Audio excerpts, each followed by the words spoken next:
नमस्कार मित्रांनो. तर आज आपण बोलणार आहोत चीन आणि अमेरिका या देशांमध्ये झालेल्या भेटींविषयी.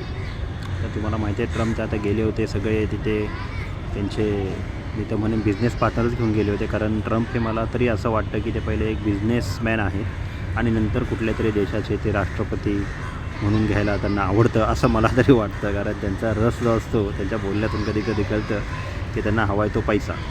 तर ठीक आहे त्या गोष्टी, परंतु चीनमध्ये गेल्यानंतर त्यांचं भव्य स्वागत झालं ते नॅचरल जे आहेत गोष्टी झालेल्या आहेत. परंतु तुम्हाला माहिती आहे का भेटीदरम्यान चीनने त्यांना स्पष्ट सांगितलेलं आहे की आपल्यामध्ये भविष्यात जर कुठलं युद्ध झालं तर ते तैवानमुळे होऊ शकतं.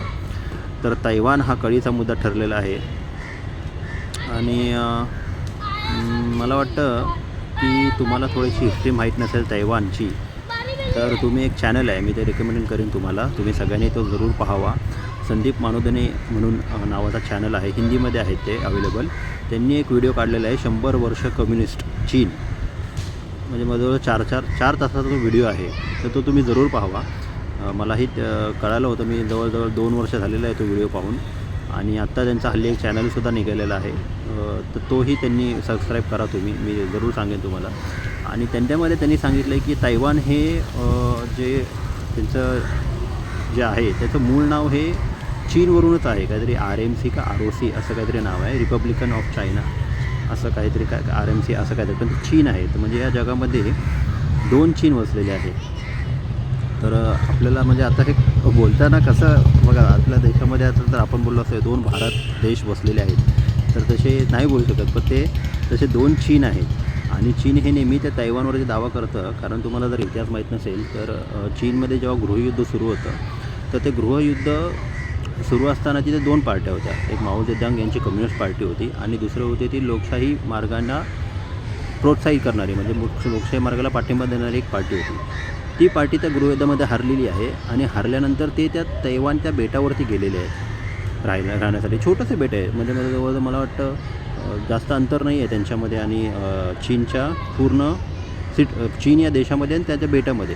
परंतु चीनचा त्या बेटावरती कंट्रोल नाही आहे. तर तैवान हे स्वतंत्र देश आहे आणि त्यांचं एक वेगळं गव्हर्मेंट आहे जे त्यांनी मला वाटतं लोकशाही माध्यमातून ते त्यांचं राज्यकारभार करतात तिथे. तर चीन हे नेहमी तेच म्हणत आलेलं आहे, कारण हे पूर्वी जे बेट होतं ते चीनचंच होतं, म्हणजे चीनचंच बेट होतं. परंतु ते नंतर ते जे कम्युनिस्टांपासून जे हरले, म्हणजे ज्यांचा पराभव झाला, ते त्या बेटावरती जाऊन बसलेले आहेत आणि ते आता स्वतंत्र कारभार करतात. पण चीनला ते बेट स्वतःचं म्हणून घेण्याचं कारण असं की ते मोठी एक कंपनी आहे, जे मला वाटतं तुम्हाला माहिती असेल, तैवानबद्दल बहुतेक लोकांना माहिती आहे. तर त्या कंपनी म्हणजे ते एक मला वाटतं इंडस्ट्रियल हब झालेलं आहे एवढं मोठं की त्यांना भेटलं तर अमेरिकेला भीती वाटते की आपलं कसं होणार. कारण आता सगळं जग जे आहे ते AI टेक्नॉलॉजी आणि टेक्नॉलॉजीवरती अवलंबून गेलेलं आहे. पुढे अजून कुठली टेक्नॉलॉजी निघेल आपल्याला सांगता येत नाही.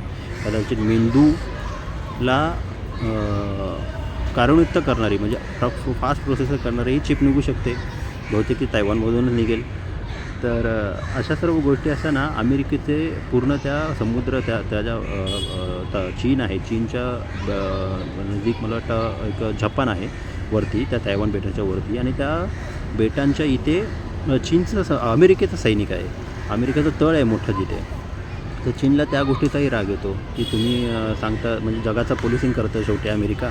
त्यांना आता ते अधिकार कोणी दिले हा वेगळा विषय आहे, पण ते करतं.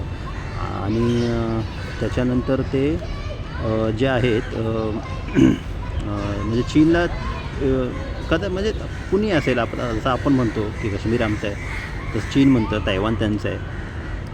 तर अशी गोष्ट आहे. जसं पाकिस्तान म्हणतं की तो काश्मीर त्यांचा आहे. आपली गोष्ट वेगळी आहे, प्रत्येक जिओपॉलिटिक्स वेगळे असतं, त्यासाठी आपल्याला थोडासा हिस्ट्रीचा अभ्यास करावा लागतो.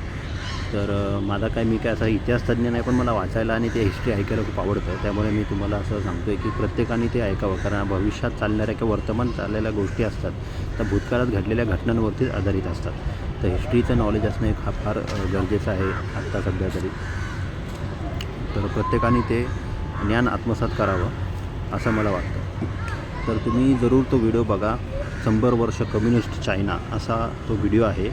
मला वाटतं संदीप मानोदने म्हणून नावाचा चॅनल आहे, त्या चॅनलवरती जा तिथे लॉग इन करा आणि त्यांचा तो इतिहास ऐका आणि वरून त्यांचे चॅनल भरपूर येतील. संदीप मानुदन म्हणून भरपूर चांगलं नॉलेज देतात. त्यांनी 5 कोर्सेसही सुरू केले आहेत. मला तर नसतो वेळ तेवढा बघायला किंवा ऐकायला, परंतु जरूर ज्यांना गरज असेल त्यांनी तो चॅनल्सवरती सबस्क्राईब करा. ते चॅनलचे नॉलेज घ्या. आणि तो चॅनल असा नाही की फक्त नवीन मुलांसाठी किंवा शिक्षण घेतात त्यांच्यासाठी आहे. प्रत्येकजण ऐकू शकतो. प्रत्येकजण त्याचा म्हणजे आपली वैचारिक बुद्धी वाढवण्यासाठी तो चॅनलचा उपयोग चांगल्या रीतीने करा. त्यांना सबस्क्राईब करा. मी काय त्यांच्याकडून काही पैसे वगैरे घेतलेले नाही आहेत तुमच्या माहितीसाठी, पण मला एक सांगावंसं वाटलं की नॉलेज असतं, नॉलेज प्रत्येकाला असावं कुठल्याही गोष्टी तर बस एवढंच सांगायचं होतं. तर प्लीज तो ऐका. आज काय होतं जगामध्ये याचा थोडंसं अंदाज येईल आणि हॅपी लाईफ जगा.